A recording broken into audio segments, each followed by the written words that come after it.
জন্মই যেন আজন্ম পাপ এই বিহারি ক্যাম্পের শিশুদের। একটি শিশু জন্ম নেয়া মানে আঁটোসাঁটো রুমের একজন বাসিন্দা বেড়ে যাওয়া।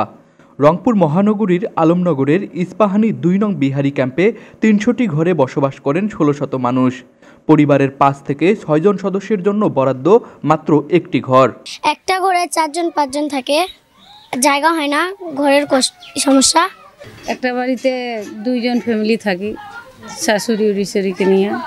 শুধু যে থাকারই সমস্যা তা নয়, গোসল বাথরুম করা সহ প্রয়োজনীয় সকল কাজেই বিভিন্ন সমস্যা পোহাতে হয় এখানকার বাসিন্দাদের। কত একটা বাড়ি কেমন করে থাকবো কোন আপনাগুলা ভাই, অত ভাই আছেন, আপনি বিচার করে আনা তো গলি করে দেন আমার লোককে, আমি মরি যাব, আমার বাল বাচ্চা শান্তি থাকে। ৬ জন ফ্যামিলি, 10 জন বাচ্চাগুলা, বউ ওর মধ্যে মিয়া, সব ছেলে, আমি সব ঘুমায় থাকি। কেমন লজ্জা নাই আমার লোককে? বলেন আপনি এগুলা বিচার করেন। এই জিন্দাগি আমার লোকে ভাল নাই বাবা, বুঝছেন? ১৬০০ মানুষের জন্য বরাদ্দ মাত্র ২০টি গভীর নলকূপ এবং ৩০টি বাথরুম।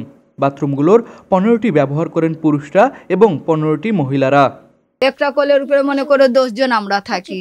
আমি করলাম তো আরেক 2 জন খাড়া আছে, 2 জন করলে তো 4 জন খাড়া আছে। মনে করে এইভাবে সিরিয়াল দিয়ে কাজ করতে হয়। বাথরুমে ওইভাবে আমাদেরকে যাইতে হয়। 2 জন বাথরুমে গেলাম তো 4 জন খাড়া আছে। ঘনবসতি এবং জনসংখ্যার আধিক্যের কারণে যে কোনো ছোঁয়াচে রোগ খুব দ্রুত ছড়িয়ে যায় এই ক্যাম্পে, যার কারণে বিশেষ করে ক্ষতিগ্রস্ত হয় শিশু এবং বৃদ্ধরা। তবে এরকম নানান সমস্যার পরেও শিক্ষার দিক দিয়ে পিছিয়ে নেই তারা। এই ক্যাম্পে শিক্ষার হার ৮০% এবং লেখাপড়া করা এখানকার বেশিরভাগ শিক্ষার্থী স্নাতক সম্পন্ন করে। সরকারি কলেজে পড়ি, ডিগ্রি ফার্স্ট ইয়ারে। কি নির্মম একটা জায়গা, এত ছোট জায়গাতে এত লোকজন বসবাস করে। আমরা 10 বাই 12 ফিটে 4 জন লোক থাকি। এতটুকু ছোট জায়গার মধ্যে আমরা 4 জন বসবাস করি। তার মধ্যে থাকার তো জায়গা নেই, পড়াশোনার পরিবেশটাও খুবই ঘন, এত ঘন মানুষ চিল্লাচিল্লি, থাকা যায় না। আমার ব্যাচে 16 জন আছে যারা এখান থেকে পড়াশোনা করতেছে, মেয়ে ছেলে। পড়াশোনা স্টাডি ইনশাআল্লাহ সব ঠিকই চলতেছে। তারপরেও একটু যদি পরিবেশ ভালো পাইতাম আমাদের আরও সামনে এগিয়ে যাইতে সুবিধা হইতো। মৌলিক চাহিদাগুলোর কোনো চাহিদাই পূরণ হয় না দুর্বিষহ জীবনযাপন করা এই ক্যাম্পগুলোর বাসিন্দাদের। নিজেদের জীবনমান উন্নয়ন করার জন্য বিভিন্ন দাবি তুলে মানববন্ধন ও অবস্থান কর্মসূচি সহ বিভিন্ন কর্মসূচি করে যাচ্ছে আটকে পড়া জনগোষ্ঠীর সাধারণ পুনর্বাসন কমিটি নামক বাংলাদেশে বসবাস করা অবাঙালি বাসিন্দাদের একটি সংগঠন। সংগঠনের নেতারা অন্তর্বর্তীকালীন সরকারের প্রধান উপদেষ্টার কাছে দাবি জানান ক্যাম্পগুলো পর্যবেক্ষণ করে বাসিন্দাদের মৌলিক চাহিদা নিশ্চিত করে পুনর্বাসনের জন্য বহুতল ভবন নির্মাণ করে দেওয়ার জন্য।